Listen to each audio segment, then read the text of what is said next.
Hello friends, नमस्कार सर्वांना. श्री स्वामी समर्थ. खरं तर हा माझा पहिलाच ब्लॉग आहे, पण सुरुवात कुठून करू तेच कळत नव्हते. तर आमचा अचानक असाच फॅमिलीमध्ये प्लॅन झाला की आपण देवीच्या दर्शनाला जायचं. तसं तर आम्ही दरवर्षी जातो नवरात्रीमध्ये देवीच्या दर्शनाला. तर म्हटलं आपण आपली सुरुवात इथूनच करावी. तर चला, तर तुम्ही पण आमच्या सोबत देवीच्या दर्शनाला. आम्ही सकाळी इथून 8च्या दरम्यान निघालो.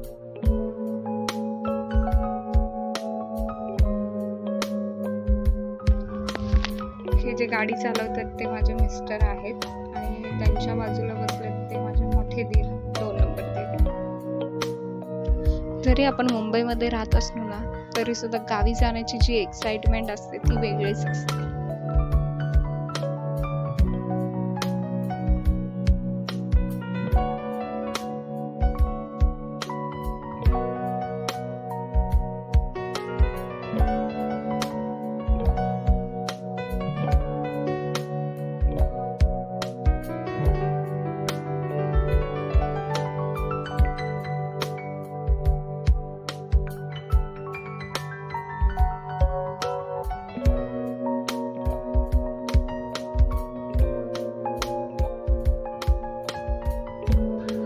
ही आमची चिल्ड्रन पार्टी.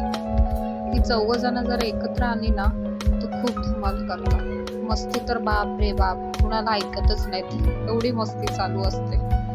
अख्ख्या गाडीमध्ये त्यांनी गोंधळ घातलेला.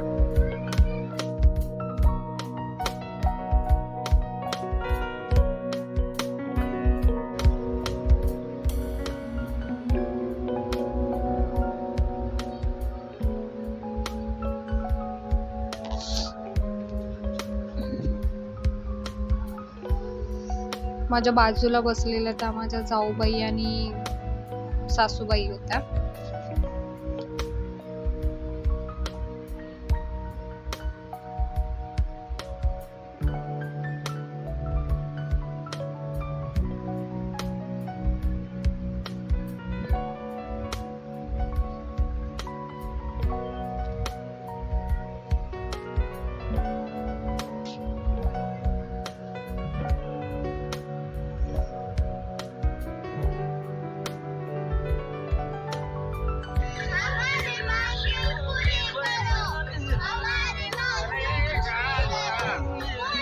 एकदा का पनवेल क्रॉस झालं तर आपण अर्धा गावात पोहोचतो.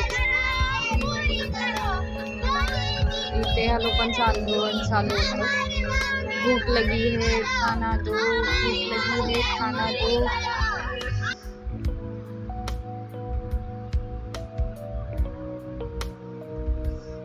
मग शेवटी आम्ही एका धाब्यावरती थांबलो. छोटासा धाबा होता हा, श्री स्वामी कृपा हॉटेल म्हणून. तिथे गेल्यानंतर आम्ही थोडा आय थिंक काहीतरी 10-10:30 वाजेपर्यंत पोहोचलो असेल. आम्ही 10-10:30 वाजता आम्ही नाश्ता केला, मिसळ पाव वगैरे खाल्ला. फायनली आम्ही पोलादपूरच्या आतमध्ये एंटर केला. आपल्या गावी आला तर खूप एक वेगळाच आनंद असतो है ना. जे कोकण साईडला जे दृश्य दिसतं ते वेगळंच असतं. सगळीकडे हिरवगार, छान वाटतं. मित्रांनो, तुम्हाला माहित आहे का, छत्रपती शिवाजी महाराजांच्या काळात गड जिल्ह्यांना भेट देत असताना अनेक गड किल्ल्यांवर आपल्याला जगदंबेची मंदिरे पाहायला मिळतात. आणि असंच एका अत्यंत सुंदर मंदिराचे नाव आहे, ते म्हणजे श्री रामवरदायनी मंदिर. प्रतापगडाच्या पायथ्याशी असणाऱ्या कुंभरशी गावापासून एक रस्ता अत्यंत रमणीय गावापाशी जातो. या गावाच्या पूर्वीचं नाव होतं पार्वतीपूर. त्यातलंच पहिलं आणि शेवटचं अक्षर घेऊन तयार केलेलं नाव म्हणजे पार. इथून आतमध्ये अजून तरी किमान 3 किलोमीटर अजून आतमध्ये आहे रामवरदायनीचं मंदिर. तर फायनली आम्ही आता पोहोचलो इथे. आम्ही देवीची ओटी भरायला ओटी वगैरे घेतली.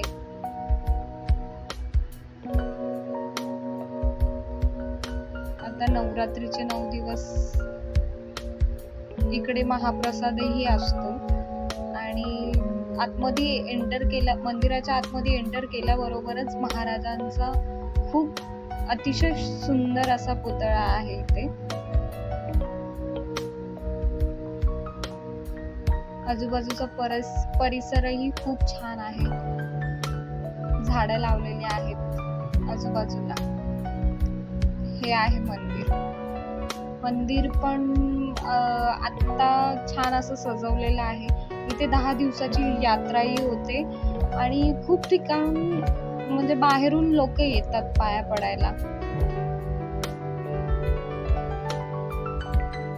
मंदिराचा गाभाराही खूप मोठा आहे. इथे साईडला महाप्रसाद वगैरे मिळतो. हे झोळाई आईचं मंदिर आहे. मंदिरामध्येच आहे आणि हे मानाई आईचं मंदिर आहे. दोन्ही म्हणजे एक उजव्या बाजूला आणि एक डाव्या बाजूला. मंदिराचं बांधकामही खूप छान जुनं पण आहे आणि खूप छान पण आहे. ही रामवरदायिनी अतिशय सुंदर असं आजूबाजूचा परिसर आहे. हे मंदिर आहे.